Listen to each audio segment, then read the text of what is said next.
إن الدين عند الله الإسلام. Assalamualaikum warahmatullahi wabarakatuh. Innal hamdalillahi nahmaduhu wa nasta'inuhu wa nastaghfiruh wa na'udzu billahi ta'ala min shururi anfusina wa min sayyiati a'malina. Man yahdihillahu fala mudilla lahu wa man yudlil fala hadiyalah. Wa asyhadu an la ilaha illallah wahdahu la syarika lah wa asyhadu anna Muhammadan abduhu wa rasuluh. Ya ayyuhalladzina amanu taqullaha haqqa tuqatih wa la tamutunna illa wa antum muslimun. Ya ayyuhan nasu taqu rabbakumul ladzi khalaqakum min nafsin wahidah wa khalaqa minha zawjaha wa batha minhuma rijalan katsiran wa nisaa'a wattaqullaha alladzi tasaaluna bihi wal arham innallaha kana 'alaikum raqiba. Ya ayyuhalladzina amanu taqullaha wa qulu qawlan sadida yuslih lakum a'malakum wa yaghfir lakum dhunubakum wa man yuti'illaha wa rasulahu faqad faza fawzan 'azima. Amma ba'd, fa inna asdaqal hadithi kitabullah wa khairal hadi hadi Muhammadin sallallahu alaihi wasallam wa syarrul umuri muhdatsatuha wa kullu muhdatsatin bid'ah wa kullu bid'atin dhalalah wa kullu dhalalatin finnar. Ma'asyiral muslimin, ikhwani fillah wa akhwati rahimani wa rahimakumullah. Kita melanjutkan kembali pembahasan kitab Sittu Durar min Usuli Ahlil Athar atau 6 landasan ad-da'wah as-salafiyah yang dikarang oleh Fadilatul Syekh Abdul Malik Ramadhani Al-Jazairi hafizahullahu ta'ala. Kita sudah berada di penghujung kitab ini. Ya, meskipun secara ikhtisar, secara ringkas kita membahas kitab ini, namun insyaallah tidak keluar dari poin-poin inti yang disampaikan oleh penulis di sini. Telah berlalu 5 landasan yang sudah sama-sama kita pelajari meskipun secara ringkas. Landasan yang pertama adalah ikhlasuddini lillah, yaitu memurnikan ibadah hanya untuk Allah Subhanahu wa taala. Kemudian landasan kedua, at-tariqu wahid, jalan kebenaran itu hanya satu saja, yaitu jalannya Nabi dan para sahabatnya. Kemudian yang ketiga adalah ittiba'ul kitabi was sunnah ala fahmis salaf, mengikuti Al-Quran dan sunnah dengan pemahaman para salafus saleh. Kemudian yang keempat, nailus su'dat bil ilm, meraih kejayaan umat dengan cara menuntut ilmu syar'i. Kemudian yang kelima, terakhir kemarin adalah yaitu ar-raddu 'alal mukhalif minal amri bil ma'ruf wan nahyi 'anil munkar. Membantah orang-orang yang menyimpang itu termasuk di dalam al-amru bil ma'ruf wan nahyi 'anil munkar. Amar ma'ruf nahi munkar. Nah, sekarang kita masuk ke al-aslus sadis, landasan yang keenam, yang terakhir. Meskipun itu tidak dibatasi cuma 6 ini saja. Nah, ini hanya sebatas beliau menyebutkan 6 landasan, namun bukan dalam rangka membatasi. Ya, ada landasan-landasan lain yang merupakan landasan dakwah as-salafiyah, yaitu seperti misalnya dakwah as-salafiyah yahtamuna bil umuril aqdiyah, misalnya bahwasanya dakwah salafiyah itu senantiasa memprioritaskan perkara-perkara akidah di dalam dakwahnya lebih daripada perkara-perkara lain di dalam agama. Al-aslus sadis, landasan yang keenam adalah at-tasfiyah wa tarbiyah. Ya, at-tasfiyah itu artinya membersihkan, menyucikan, ya, ngeresi'i bahasa kita. Kemudian at-tarbiyah yaitu mendidik. Apa maksudnya? Nah, ini nanti insyaallah akan kita pelajari bersama.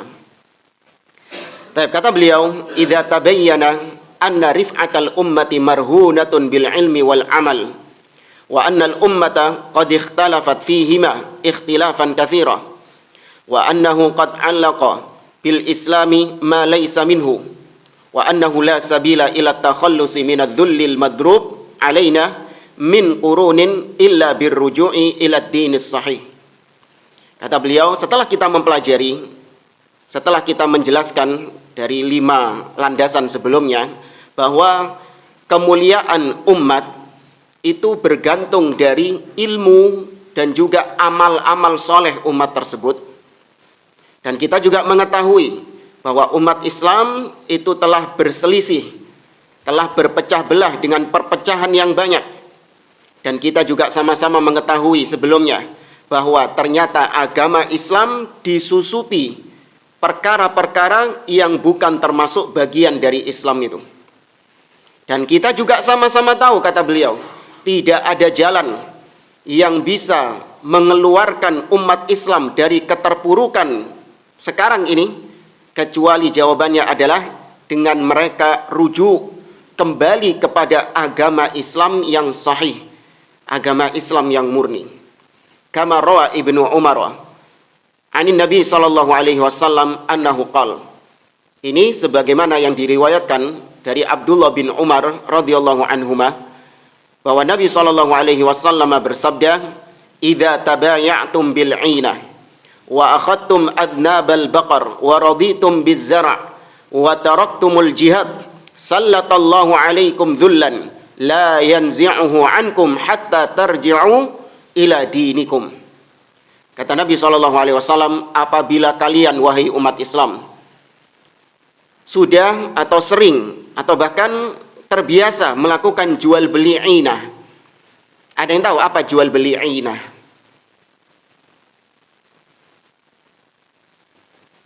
Ada yang pernah tahu apa jual beli inah? Jual beli inah termasuk di antara jual beli riba, yaitu seseorang cari utangan. Langsung dicontohkan saja. Misalnya antum butuh uang. Antum datang ke saya, minjem uang. Berapa mungkin? 1 juta aja lah. Antum minjem uang 1 juta. Kemudian saya bilang, waduh mas, purane mas, saya nggak punya uang 1 juta. Tapi ngene wis, saya punya solusi. Oh ya, gimana caranya? Ini saya punya jam tangan nganggur. Ya kan? Ini saya berikan kepada Anda jualan. Ya, jual dengan harga 1 juta atau lebih. Ya, jual barang ini. Saya tahu bahwasanya Anda nggak mungkin bisa menjual ini dengan harga segitu. Ya, Anda nggak akan mungkin bisa menjual jam ini dengan harga segitu. Saya tahu karena ini harganya kecil. Mungkin 50.000, 100.000 mungkin. Maka Anda mencoba menjual. Sampean tawakno nang kanca-kanca. Belum lagi jam tangan 1 juta. Larange. Akhirnya sampai enggak dapat. Nah, saya sebagai pemilik jam tangan mengatakan, wis ngene wis. Jam tangan itu saya beli aja.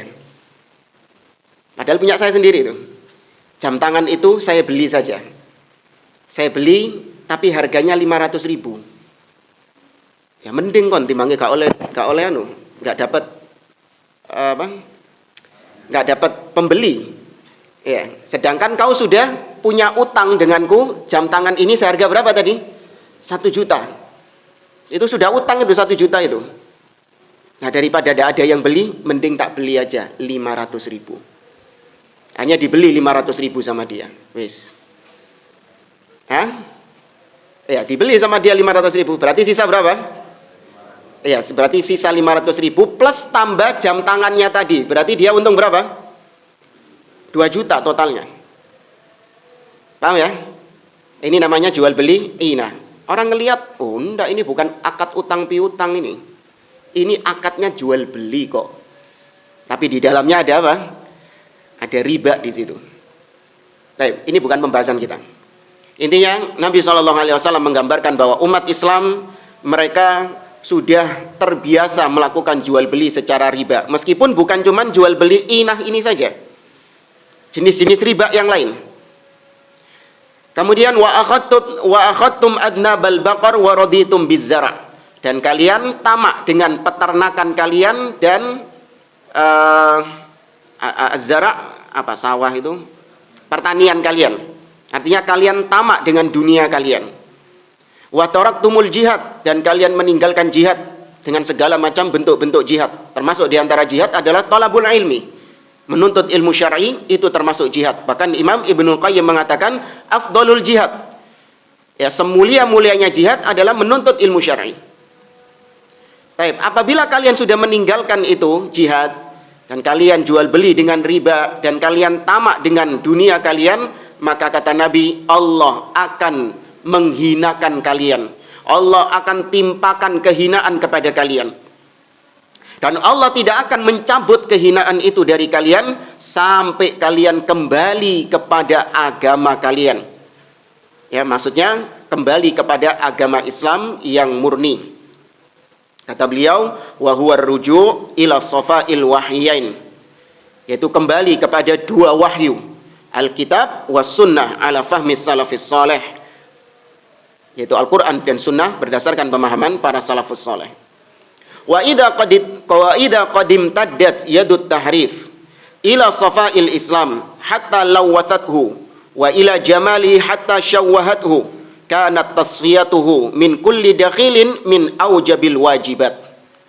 Dan kalau kita tahu bahwa agama Islam ini sudah diselewengkan oleh tangan-tangan nakal, sudah disimpangkan, diselewengkan oleh tangan-tangan nakal, sehingga Islam ini terkotori dengan penyimpangan-penyimpangan itu tadi. Demikian juga keindahan Islam itu ternodai dengan penyimpangan-penyimpangan tersebut. Maka berarti tasfiyah menjadi perkara yang sangat-sangat diwajibkan. Apa tasfiyah tadi artinya? Membersihkan. Ya, dan itu nyata terjadi di zaman kita sekarang. Betapa benar sabda Nabi SAW, Islam dikotori. Keindahan Islam ternodai oleh tangan-tangan nakal tadi dari kalangan ahli bidah. Wa madamal haqqu alladhi ba'athallahu bihi nabiyahu sallallahu alaihi wasallam matmunal baqa ila yaumi tubaddalul ardu was samawat bi dhimanillahi alqa'il inna nahnu nazzalna dzikra wa inna lahu lahafizun. Maka kata beliau, kita diwajibkan melakukan tasfiyah. Bersih-bersih, Islam dibersihkan ini. Kenapa? Karena Allah masih menjamin bahwa agama Islam ini, agama Islam yang murni ini akan tetap senantiasa ada, akan tetap senantiasa dijaga sama Allah Subhanahu wa ta'ala. Kalau agama Islam ini sudah tidak ada jaminan dijaga sama Allah, maka tasfiyah itu seakan-akan perkara yang sia-sia. Ngapain tasfiyah? Kan Islam ini sudah nggak dijaga sama Allah. Seperti Anda misalnya mentasfiyah agamanya Nabi Musa. Penting nggak? Nggak penting. Kenapa nggak penting? Karena Allah sudah tidak menjaganya lagi. Allah biarkan agamanya Nabi Musa disimpangkan. Allah biarkan agamanya Nabi Musa yang asli hilang di telan bumi. Tapi kalau Islam yang sahih, Islamnya Nabi SAW senantiasa dijaga oleh Allah kemurniannya. Dalilnya firman Allah dalam surah Al-Hijr ayat yang ke-9. Allah mengatakan, inna nahnu nazzalna dzikra wa inna lahu lahafizun. Sesungguhnya kami yang menurunkan Al-Quran dan kami yang menjaga Al-Quran itu. Penjagaan Allah terhadap Al-Quran itu bukan hanya menjaga kiroahnya saja. Orang kadang memahami ayat ini Allah menjaga Al-Quran, yang dijaga itu cuma bacaannya saja, sehingga tidak ada orang yang nambah-nambahi Al-Quran, ya kan? Ada orang yang ngurang-ngurangi ayat, nambah-nambahi ayat, bisa nggak? Nggak bisa, karena dijaga sama Allah. Ya, ini salah satu sisi penjagaan Allah terhadap Al-Quran itu, yang dijaga kiroahnya, teksnya, originalitas teksnya dijaga sama Allah. Nah, dengan cara apa?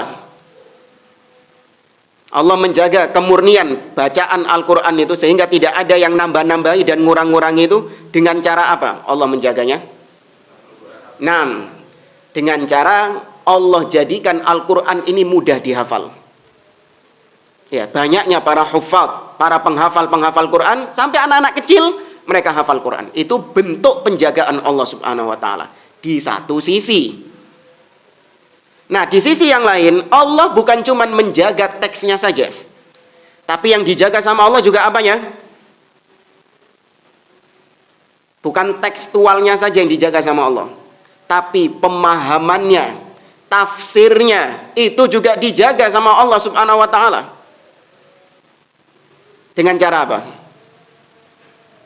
Kalau tadi dengan cara Allah munculkan para penghafal-penghafal Al-Qur'an. Nah, kalau ini Allah menjaga tafsir Al-Qur'an dari penyimpangan-penyimpangan. Sehingga kalau ada yang ingin menyelewengkan tafsir ayat-ayat di dalam Al-Qur'an, maka Allah jaga sehingga penyimpangan itu tidak sampai menodai kesucian tafsir Al-Qur'an itu. Dengan cara apa? Nah, munculnya para ulama-ulama yang meluruskan penyimpangan tadi.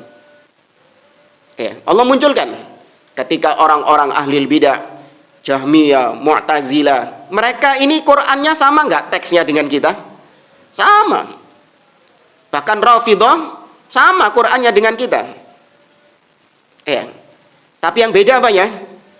Pemahamannya. Ketika mereka memunculkan tafsir yang menyimpang, tafsir yang sesat, maka Allah tidak tinggal diam.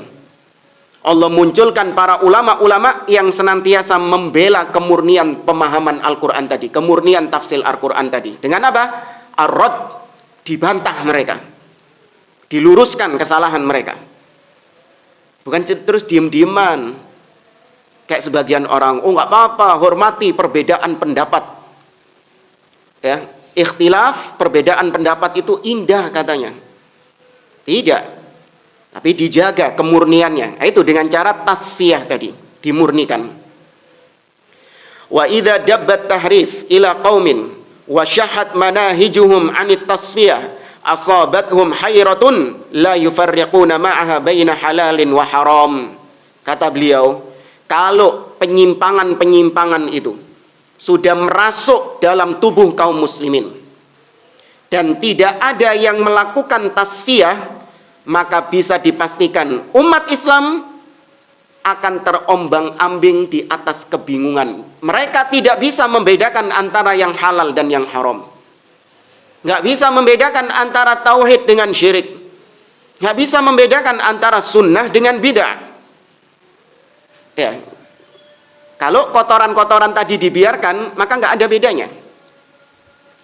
Ibarat seperti misalnya, antum kalau misalnya nggak pernah ngepel lantai, nggak pernah ngepel lantai, sehingga lantai ini sudah kotor luar biasa. Maka Anda tidak akan bisa membedakan mana lantai yang asli dan mana yang kotoran. Dikira itu motifnya lantai itu. Paham ya? Apa ya motifnya lantaimu ya? Bisa ada motif gini-gininya gitu, belok-belok. Padahal kotoran itu. Tidak bisa membedakan. Kama rawa Muslim an Iyad ibn Himar anna Rasulullah sallallahu alaihi wasallam qala dzata yaumin fi khutbatihi. Nabi SAW pernah bersabda di dalam salah satu khutbahnya. Tapi ini haditsnya panjang, kita singkat. Kata Nabi SAW,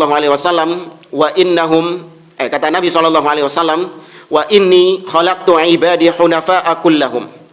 Sesungguhnya aku menciptakan hamba-hambaku itu secara asal mereka itu lurus, tauhidnya lurus, akidahnya lurus. Itu yang disebut dengan fitrah. Itu yang disebut dengan fitrah. Sebagaimana Nabi mengatakan, kullu mauludin yuladu alal fitrah. Setiap bayi yang dilahirkan dalam keadaan fitrahnya, yaitu lurus di atas tauhid. Fa abawahum yuhawwidanihi au yunassiranihi au yumajjisanihi. Kemudian kedua orang tuanya lah yang menjadikan dia Nasrani, Yahudi atau Majusi.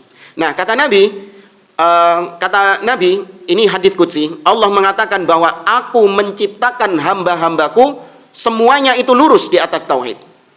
Wa innahum atathumus syayatin fajtalathum an dinihim. Namun kemudian mereka ini, hamba-hambaku ini didatangi sama syaitan. Kemudian mereka disesatkan oleh syaitan dari agama mereka yang lurus tadi. Wa harramat alaihim ma ahlaltu lahum. Setan itu mengharamkan kepada mereka apa yang aku halalkan. Wa amarathum ayyushriku bi malam unazzil bihi sultana. Dan sesungguhnya setan itu memerintahkan mereka agar mereka berbuat syirik kepadaku dengan apa-apa yang aku tidak pernah perintahkan mereka untuk berbuat syirik tersebut. Jadi memang sudah menjadi ketetapan dari Allah Subhanahu wa taala bahwa syaitan itu menyesatkan hamba-hamba Allah dari jalan yang lurus, menyimpangkan, menyelewengkan. Maka dari sini kita tahu pentingnya tasfiyah itu. Kalau tidak ada tasfiyah, menang syaitan itu. Baik, maka ketika itu, tatkala umat manusia, lanjutan dari hadis ini, ketika umat manusia ini dalam kondisi seperti itu, Allah mengatakan, wa innallaha nadhara ila ahlil ard famaqatahum arabahum wa ajamahum illa baqaya min ahlil kitab. Karena sudah saking menyebarnya kesesatan ini, akhirnya Allah tetapkan bahwa semua manusia dalam keadaan tersesat, baik bangsa Arabnya ataupun non-Arabnya, kecuali sebagian dari orang-orang ahlul kitab, Allah masih berikan mereka agama yang lurus. Ini berarti sebelum apa ini? Sebelum diutusnya Nabi SAW. Jadi sebelum diutusnya Nabi, manusia itu dalam keadaan tersesat semuanya. Karena saking masifnya syaitan ini menyesatkan manusia. Semuanya tersesat, kecuali segelintir orang dari kalangan ahlul kitab. Ini ahlul kitab yang masih di atas agama yang murni. Ya, masih di atas agamanya Nabi Isa yang asli, masih di atas agamanya Nabi Musa yang asli. Baik, walamma kanatil jahiliyah. Ini sudah ucapan penulis. Walamma kanatil jahiliyah ala hadzal wasfi alladhi fil hadits ba'athallahu nabiyahu Muhammadan sallallahu alaihi wasallam mukhallisan laha dinaha minasyawaib. Ketika umat manusia dalam kondisi jahiliyah, tersesat mereka itu, maka Allah Azza wa Jalla mengutus nabinya Muhammad sallallahu alaihi wasallam. Apa tugas Nabi? Tasfiyah. Iya, Nabi melakukan tasfiyah, membersihkan mereka dari kesyirikan-kesyirikan tersebut, mengembalikan mereka kepada fitrahnya yang asli, yaitu lurus di atas tauhid tadi. Murabbiyan laha 'alal Islam alladzi irtadahu laha rabbuha. Nabi diutus untuk mendidik umat manusia di atas Islam yang diridhoi oleh Allah Subhanahu wa taala. Wa 'ala qaidatit tasfiyah wat tarbiyah. Maka Nabi mendidik umat ketika itu dengan kaidah tasfiyah dan tarbiyah ini, yaitu dibersihkan dulu dari syirik, baru kemudian diurui Islam yang benar. Jadi jangan langsung diajarkan Islam yang benar, jangan. Tapi diapakan dulu? Dibersihkan dulu. Atau dalam ungkapan yang lain kata beliau, at-takhliyah qabla tahliyah. Dikosongkan dulu, baru kemudian dihiasi. Itu sama ungkapannya ya. Dikosongkan dulu, baru kemudian dihiasi. Sama seperti orang kalau mau dandan, kayak ibu-ibu biasanya mau make up. Sebelum make up itu diapakan dulu dia? Dibersihkan dulu. Ya, dibersihkan dulu, baru kemudian di make up. Apa jadinya kalau muka belum dibersihkan langsung di make up? Tambah ajur. Iya. Demikian juga rumah, apabila masih kotor, rumah yang masih ya berdebu dan yang lainnya, tahu-tahu sudah dihiasi dengan hiasan-hiasan. Dikasih wallpaper. Dindingnya padahal masih kotor, dikasih wallpaper, dikasih hiasan apa? Kaligrafi, atau dikasih hiasan-hiasan. Bagus, tambah bagus apa tambah elek? Tambah elek. Nggak ada manfaatnya itu hiasan-hiasannya itu.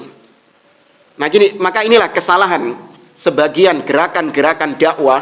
Mereka tidak mau melakukan tasfiyah, gak mau membersihkan umat Islam dari noda-noda syirik, noda-noda bid'ah, tapi langsung loncat ke tahapan berikutnya. Apa? Tarbiyah. Umat itu langsung dididik sama mereka. Loh, resi ono dhisik. Bersihkan dulu mereka, kemudian baru dididik. Fafit tauhid, kata beliau, contohnya tasfiyah dan tarbiyah dalam masalah tauhid. La yatarabbal mar'u alaihi saliman hatta yatakhallasa min rawasib syirk. Dalam masalah tauhid, tasfiyah dan tarbiyah itu contohnya adalah, yaitu seseorang yang ingin dididik dengan pendidikan tauhid, maka dia sampai kapanpun tidak akan berada di atas tauhid yang benar sampai dibersihkan dulu dari segala macam kesyirikan. Ya, sampai dibersihkan dulu dari segala macam kesyirikan. Sebagaimana ibarat misalnya ini seperti yang diungkapkan oleh Syekh Muhammad bin Abdul Wahab dalam Muqaddimah Al-Qawaid Al-Arba'. Tauhid dan syirik itu sama seperti toharoh dan hadas. Ya, tauhid dan syirik itu sama seperti toharoh dan hadas. Baik. Apa jadinya kalau misalnya ada seseorang yang bajunya itu kena najis, kena hadas. Kemudian dia berwudu langsung tanpa membersihkan hadasnya tadi, dia langsung berwudu. Kira-kira wudu 1 juta kali bermanfaat nggak bagi dia? Hah? Tidak bermanfaat. Iya, mau wudu pakai air zam-zam sekalipun jamaah. Masya Allah, wudunya pakai zam-zam. Tapi kalau kau tahu ada najis di bajumu dan itu belum kau bersihkan, kau langsung berwudu, langsung bersuci, gak ada manfaatnya wudumu itu. Maka demikian dengan tauhid. Kalau kita ingin mengajarkan tauhid kepada kaum muslimin, jangan langsung mengajarkan tauhid kepada mereka. Tapi bersihkan dulu mereka dari kesyirikan. Tinggalkan, suruh mereka untuk meninggalkan kesyirikan tersebut. Allah mengatakan dalam surat Al-Baqarah ayat 256, "Faman yakfur bit-taghut wa yu'min billah faqad istamsaka bil urwatil wuthqa lan fisama laha." Pendalilannya ada di kalimat yang pertama tadi. Faman yakfur bit-taghut wa yu'min billah. Barang siapa yang kufur terhadap taghut, yaitu segala yang disembah selain Allah Subhanahu wa taala, dia kufuri, dia ingkari, ya, dia berlepas diri darinya. Baru kemudian apa? Wa yu'min billah. Baru kemudian dia beriman kepada Allah Subhanahu wa taala. Maka harus kufur dulu kepada taghut. Kufur dulu kepada yang disembah selain Allah, baru kemudian beriman kepada Allah. Membersihkan syirik, baru kemudian bertauhid. Maka kita jelaskan kepada kaum muslimin, tinggalkan penyembahan-penyembahan kepada selain Allah. Kalian tinggalkan minta-minta kepada kuburan-kuburan keramat. Kalian tinggalkan jimat-jimat, khurafat-khurafat, keyakinan-keyakinan yang syirik. Kalian tinggalkan. Kemudian berimanlah hanya kepada Allah Subhanahu wa taala. Ibadahlah hanya kepada Allah Azza wa Jalla. Itu dalam masalah tauhid. Contoh tasfiyah dan tarbiyah dalam masalah tauhid. Wa fit tasyri', adapun dalam masalah syariat-syariat, hukum-hukum ibadah, contoh tarbiyah dan tasfiyah dan tarbiyahnya adalah kata beliau, la yatarabbal mar'u alaihi saliman hatta yatakhallasa minal bid'ah. Seorang muslim, dia itu tidak akan bisa berada di atas syariat yang benar, di atas ibadah yang benar, sampai dibersihkan dulu dari segala macam kebid'ahan-kebid'ahan. Ya, dibersihkan dari segala macam bid'ah-bid'ah yang ada padanya, baru dididik dengan sunnah.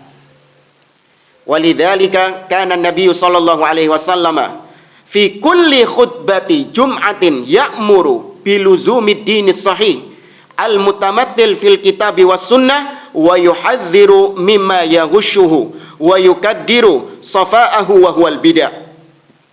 Karena Nabi sallallahu alaihi wasallam saben khutbah Jumat, ya disebutkan di sini fi kulli khutbati Jumat, setiap kali khutbah Jumat Nabi mewasiatkan para sahabat untuk komitmen di atas Islam yang sahih. Ya, untuk senantiasa komitmen di atas Islam yang sahih. Apa cukup? Tidak. Tapi Nabi juga mewanti-wanti mereka dari bid'ah. Nggak cukup memotivasi mereka berpegang dengan sunnah saja. Ini tarbiyah, iya. Tapi nggak cukup sampai situ. Nabi juga melakukan tasfiyah, yaitu mewanti-wanti mereka dari kebid'ahan.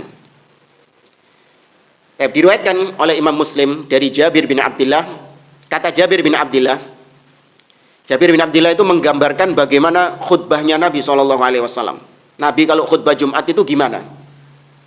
Kata Jabir, Karena Rasulullah sallallahu alaihi wasallam idza khataba ihmarrat 'ainah wa 'ala sautuhu washtadda ghadabuhu ka'annahu mundhiru jaysh wa yaqul sabahakum wa masakum. Kata Jabir bin Abdullah radhiyallahu taala anhu, Nabi itu apabila beliau berkhutbah ihmarrat 'ainah, matanya itu sampai memerah. Wa 'ala sautuhu, dan suaranya itu meninggi. Washtadda ghadabuhu, dan meningkat kemarahannya, kemurkaannya. Ka'annahu mundhiru jaysh, seakan-akan Nabi itu seperti seorang panglima yang sedang memperingatkan prajurit-prajuritnya. Ya, antum kalau pernah lihat seorang komandan yang sedang memperingatkan prajurit-prajuritnya, ada kalimatnya itu yang dipakai itu dengan kalimat-kalimat yang lembut. Ya, meskipun orang Jawa itu terkenal dengan kelemah lembutannya. Pak, yang itu monggo agak ke sini, nggih, gitu. Ada komandan kayak gitu gimana? Hah? Enggak, keras, tegas. Prajurit-prajuritnya juga demikian. Siap, gitu. Nah, Nabi SAW ketika berkhutbah dengan suara yang lantang, seperti komandan yang sedang mempersiapkan prajuritnya, mewanti-wanti prajuritnya. Kemudian Nabi mengatakan, bu'ithtu ana was-sa'ah kahataini. Aku diutus dengan jarak antara aku dengan hari kiamat seperti dua jari jemari ini. Artinya Nabi diutus sangat dekat dengan tegaknya hari kiamat. Kemudian Nabi mengatakan, amma ba'du fa inna khairal hadithi kitabullah wa khairal hadi hadi Muhammadin sallallahu alaihi wasallam wa syarrul umuri muhdatsatuha wa kullu bid'atin dhalalah. Ketahuilah, sebaik-baik ucapan adalah firman Allah, dan sebaik-baik petunjuk adalah petunjuk Nabi sallallahu alaihi wasallam. Ini tarbiyah. Nabi menyampaikan kalimat tarbiyah. Kemudian Nabi melakukan tasfiyah. Wa syarrul umuri muhdatsatuha. Seburuk-buruknya perkara adalah yang diada-adakan. Karena wa kullu bid'atin dhalalah, semua bid'ah itu sesat. Ya, maka dengan demikian Nabi sallallahu alaihi wasallam menggabungkan antara tasfiyah dan tarbiyah dalam setiap khutbahnya. Nah, kita ketika sholat, kita berdoa kepada Allah, ihdina as-siratal mustaqim. Ya Allah, tunjukkan kepada kami jalan yang lurus. Siratal ladzina an'amta alaihim, jalannya orang-orang yang kau beri nikmat atas mereka. Ya, ini tarbiyahnya. Kita minta kepada Allah agar kita dididik, agar kita diberi petunjuk di atas jalannya orang-orang yang diberi nikmat sama Allah. Nikmat apa di sini yang dimaksud? Nikmat fulus? Nikmat Islam. Siapa orang yang mendapatkan nikmat Islam ketika ayat ini turun? Sahabat Nabi SAW. Kita minta kepada Allah ketika sholat ihdinas siratal mustaqim, kita minta agar kita ditarbiyah sama Allah, dididik sama Allah di atas jalannya para sahabat. Cukup? Amin? Belum, ada tasfiyahnya. Apa tasfiyahnya? Ghairil maghdubi alaihim wala ad-dhalin. Bukan jalannya orang-orang yang kau murkai, dan bukan pula jalannya orang-orang yang tersesat. Ini apa? Tasfiyah atau tarbiyah? Tasfiyah yang terakhir ini. Tuh, lihat. Sampai ketika berdoa saja kita meminta kepada Allah dengan tasfiyah dan tarbiyah ini.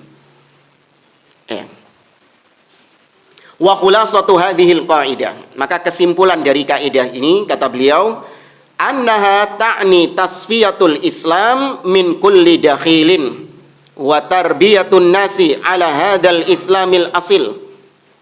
Kesimpulan ringkas dari kaidah yang satu ini, dari landasan yang keenam ini, yaitu membersihkan Islam dari segala macam kotoran-kotoran yang merasuk di dalam Islam itu dan di dalam tubuh kaum muslimin. Ya, dibersihkan. Kemudian mendidik umat Islam di atas Islam yang putih bersih. Ya, di atas Islam yang putih bersih. Tadi ibaratnya, Anda punya botol, ya, botolnya ini ada kopinya, dan Anda ingin botol ini diisi dengan air putih. Maka sebelum Anda tuangkan air putih itu, ngapain dulu? Dituangkan dulu kopinya. Setelah dituangkan, dibersihkan dulu. Ya, sudah bersih, baru kemudian dituangkan air yang bersih tadi. Ya, ini gambaran. Seperti itulah dakwah salafiyah mendidik umat Islam itu. Ai tasfiyatut tauhid minasyirk, membersihkan tauhid dari segala macam bentuk-bentuk kesyirikan. Was sunnah minal bid'ah, membersihkan sunnah dari segala macam kebid'ahan. Wal fiqha minal ara'il haditsatil marjuhah, termasuk di dalamnya membersihkan fikih, yaitu ilmu fikih ini dibersihkan dari segala macam pendapat-pendapat yang keliru atau pendapat-pendapat yang lemah. Jadi kalau dalam masalah fikih itu kita dapati para ulama tergelincir, dan itu wajar. Namanya ulama manusia biasa, kullu bani Adam khata. Ya, termasuk di antara ulama. Ini yang kita bicarakan ulama ahlus sunnah ya, bukan ulama ahlil bidah. Kalau ulama ahlil bidah nggak ditoleh. Tapi yang kita maksudkan di sini ulama ahlus sunnah yang berada di atas tauhid dan akidah yang lurus. Bisa salah nggak dalam pendapat-pendapatnya dalam fikih? Bisa. Nah, kewajiban kita ketika para ulama salah, keliru, dan itu dikoreksi sama ulama yang lain, bukan kita yang mengoreksinya, siapa kita gitu loh. Itu dikoreksi sama ulama yang lain. Maka pendapatnya yang keliru itu apabila sudah menyebar di antara kaum muslimin, maka kita luruskan. Benar, itu pendapat Syekh fulan, itu pendapat ulama fulan, imam fulan, tapi itu pendapat yang keliru. Pendapat yang salah, bertentangan dengan dalil-dalil yang sahih. Sudah diluruskan oleh ulama-ulama yang lain, maka jangan kau berpegang dengan pendapat itu. Ya, tetap hormati ulamanya. Ya, tetap hormati, ambil ilmu-ilmunya yang lain, selama memang dia masih di atas apa? Di atas sunnah, di atas tauhid, di atas manhaj salaf. Contoh misalnya,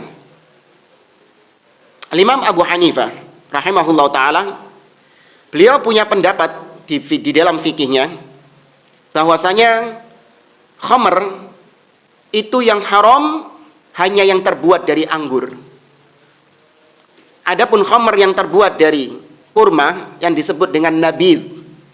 Nabidh ini air infus. Apa nih air infus ini disuduk pakai? Iya, jadi kurma direndam. Nah, itu lama kelamaan itu ya fermentasi, tapi dicampur apa gitu itu. Ada campuran-campurannya lagi, masa gitu tok bisa jadi khamr? Pakai gula ya. Enggak sampai bisa menimbulkan jadi khamr itu dicampur apa? Ragi. Anak nggak paham anak. Ya, cuman intinya nabid itu dari situ awalnya itu. Tapi campuran-campurannya apa? Wallahu a'lam. Nah, lama kelamaan itu jadi khamr. Nah, pendapat Imam Abu Hanifah boleh. Boleh. Yang kita tahu Imam Abu Hanifah adalah seorang ulama yang beliau di atas akidah yang benar, di atas manhaj yang benar, namun tergelincir dalam masalah ini. Keliru dalam masalah ini. Maka apabila pendapatnya Imam Abu Hanifah ini tersebar di antara kaum muslimin, maka kewajiban kita tasfiyah. Dibersihkan. Enggak, itu pendapat yang salah. Keliru. Yang benar apa? Khamr itu apapun, terbuat dari apapun, selama memang dia memabukkan sedikit atau banyak, maka disebut khamr. Dan hukumnya apa? Haram. Ya, kullu muskirin khamrun.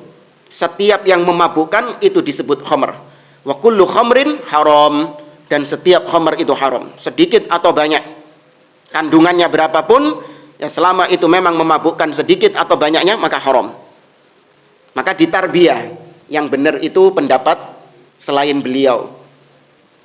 Ya, ini dalam masalah, salah satu masalah fikih saja, sebenarnya masih banyak. Karena kalau kita lihat modelnya sebagian orang ini, memang sukanya mengikuti pendapat-pendapat ulama, tergelincir-tergelincirnya ulama itu tadi. Jadi dicari sama dia pendapat-pendapat yang mengenakkan, yang cocok sama hawa nafsunya.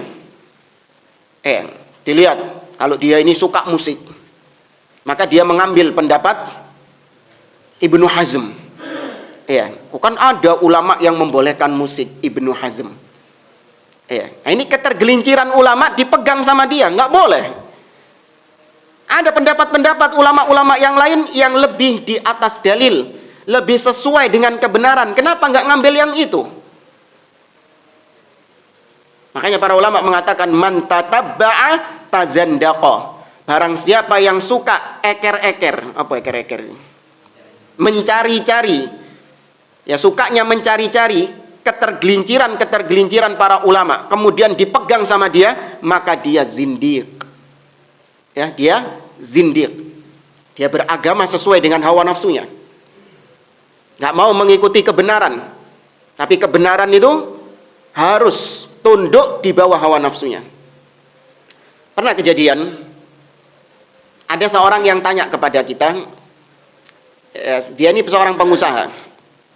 Dia tanya sama saya, Ustaz, bagaimana hukumnya Ustaz? Saya lupa kasusnya itu gimana, tapi intinya itu riba.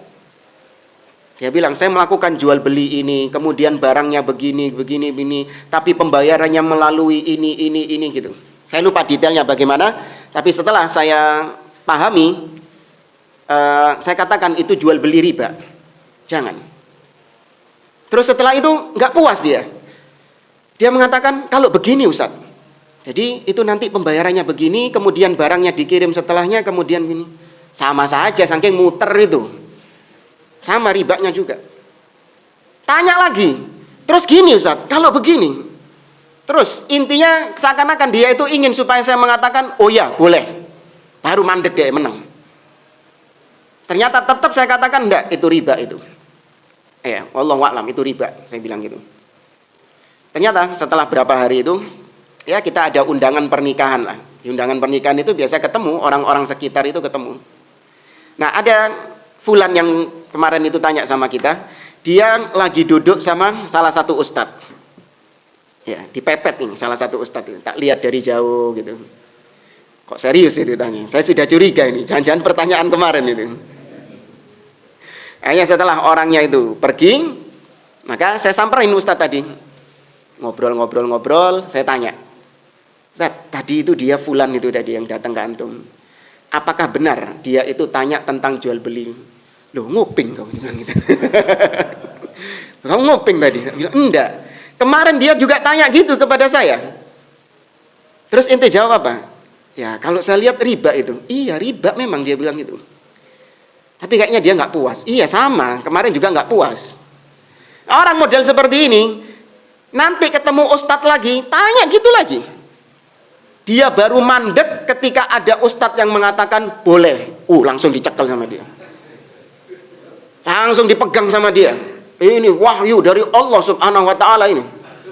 Dipegang sama dia. Nah, ini nggak boleh kayak gini jamaah. Kalau sudah dijelaskan dengan bukti-bukti, dengan dalil-dalil bahwa perbuatanmu ini adalah perbuatan yang salah, keliru, sudah taslim.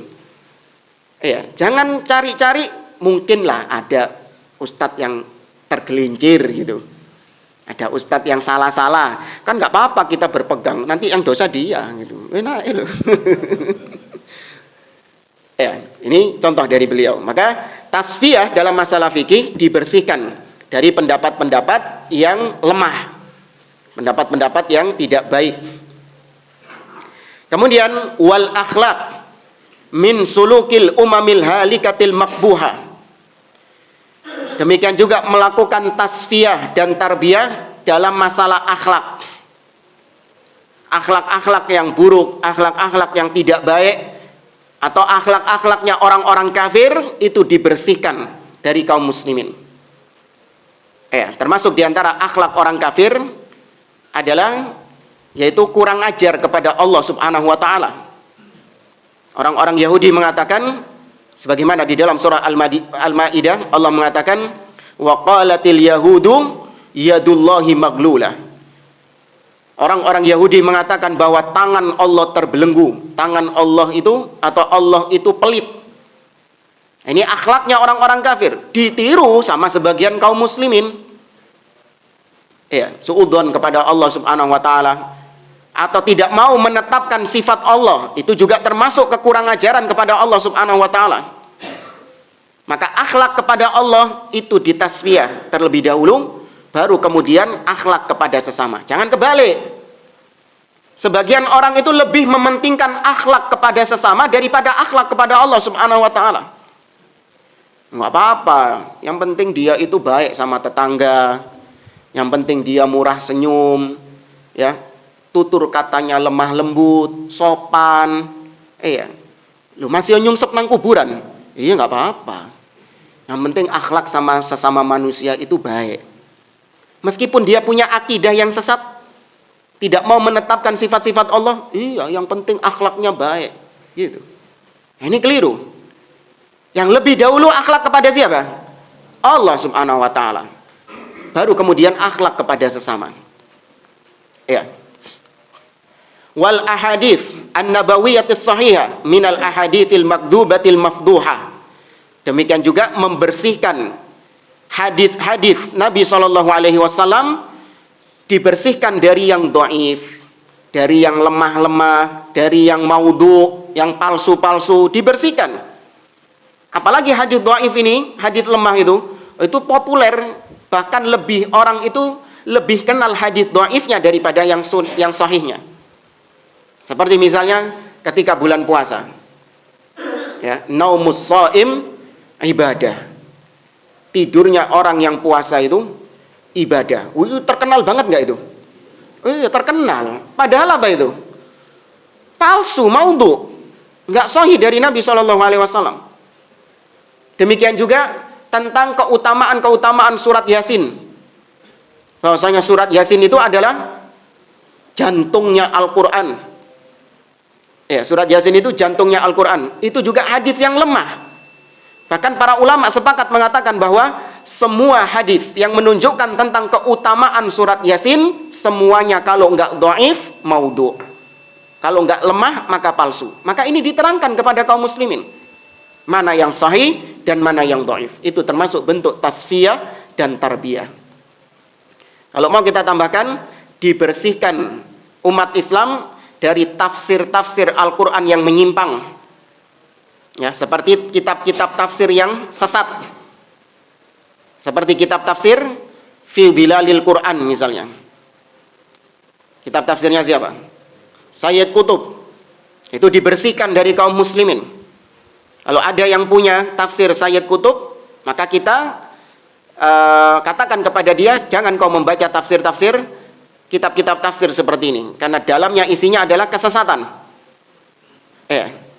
Kemudian barulah ditarbiyah. Kalau kau mau mempelajari tafsir, baca kitab-kitab tafsir yang sahih. Seperti Ibnu Katsir rahimahullah, tafsir As-Sa'di, ya, dan tafsir-tafsir yang lain, Imam Al-Qurtubi, At-Tabari dan yang lainnya, baca tafsir-tafsir yang sahih. Nah, kemudian di sini ada kisah yang disampaikan oleh penulis. Kisah tentang Syekh Muhammad Nasiruddin Al-Albani rahimahullahu ta'ala, seorang ulama ahli hadis di zaman ini. Syekh Muhammad Nasiruddin Al-Albani itu pernah didatangi sama seorang tokoh haroki, tokoh pergerakan, yang dia itu punya pengikut followers malayin, jutaan, pendukung fanatiknya itu jutaan. Ya, luar biasa ini. Tapi tidak disebutkan siapa nama tokohnya, wallahu a'lam. Ketika datang kepada Syekh Al-Albani, ya biasa, cari muka biasa. Orang-orang haroka itu suka mendekati ulama-ulama ahlus sunnah, suka mendekati ustadz-ustadz salafiyin, ya, kemudian didekati, difoto. Iya, itu liciknya orang-orang haroka.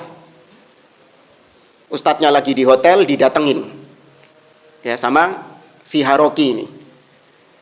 Pura-pura ziarah, pura-pura mengunjungi, karena sesama muslim itu saling mengunjungi. Tapi ternyata bawa tukang kamera.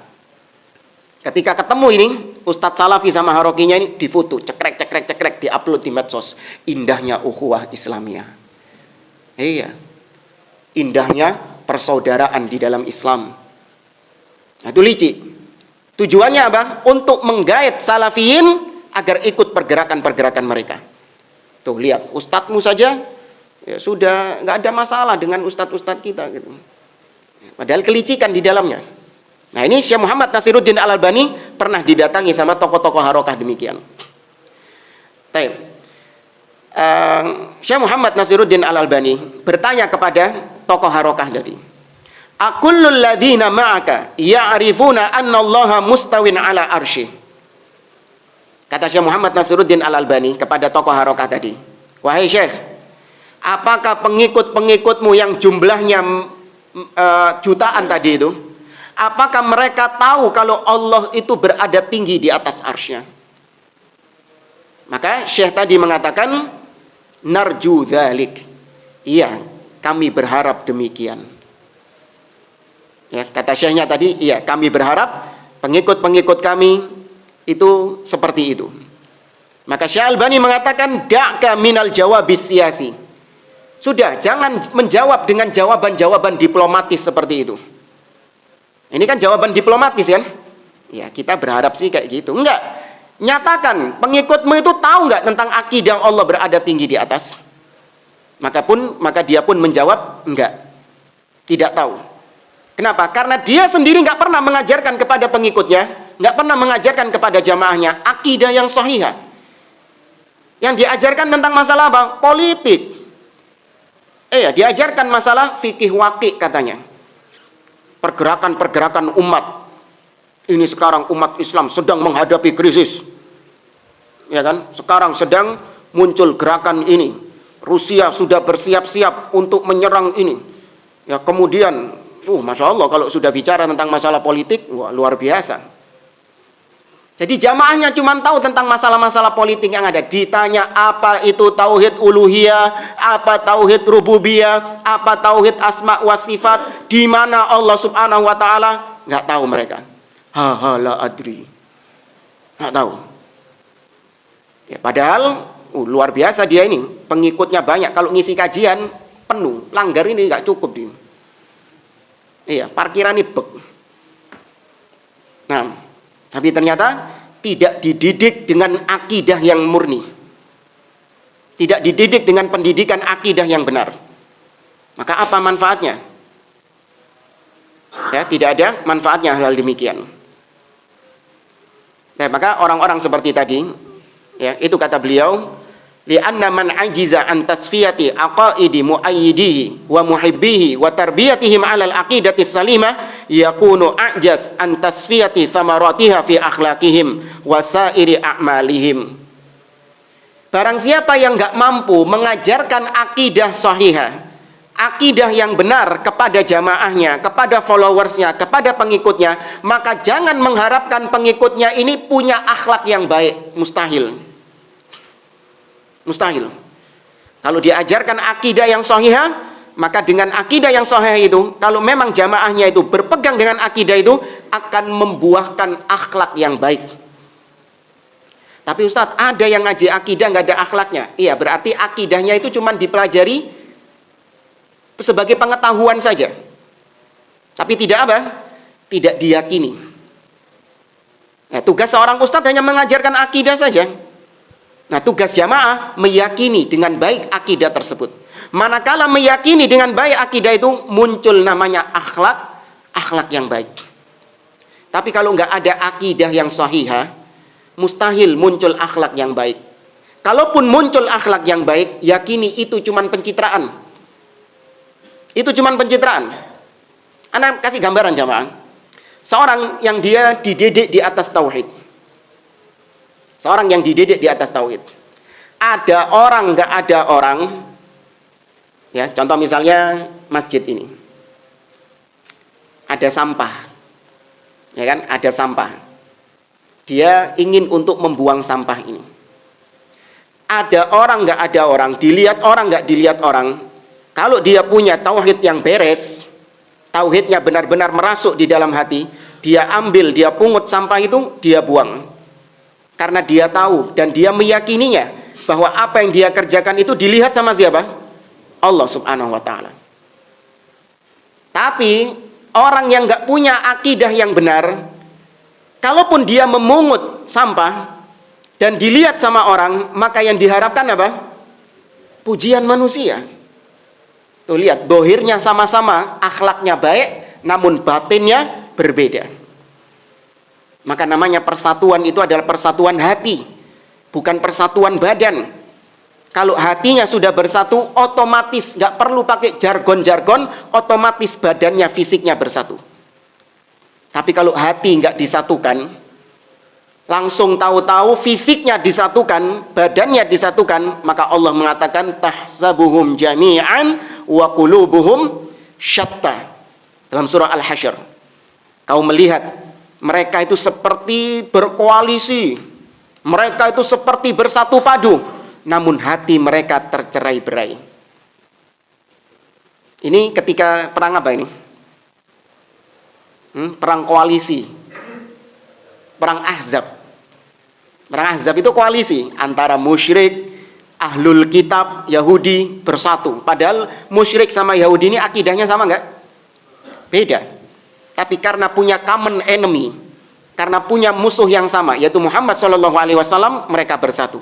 Gimana ending persatuan ini? Cakar-cakaran dewe. Pecah dengan sendirinya.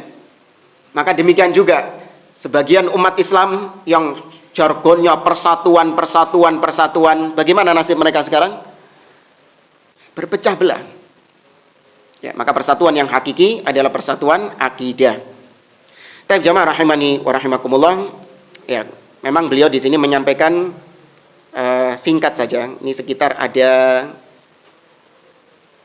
5 halaman tentang tasfiyah dan tarbiyah. Ini memang nggak banyak, tapi intinya tadi, yaitu dakwah salafiyah dibangun di atas tasfiyah dan tarbiyah. Maka Anda terapkan ini di rumah Anda. Anda melakukan tasfiyah dan tarbiyah kepada orang-orang yang di bawah Anda, seperti istri, anak-anak. Ya, Anda lakukan tasfiyah dan tarbiyah ini. Baik, hada wallahu a'lam bishawab.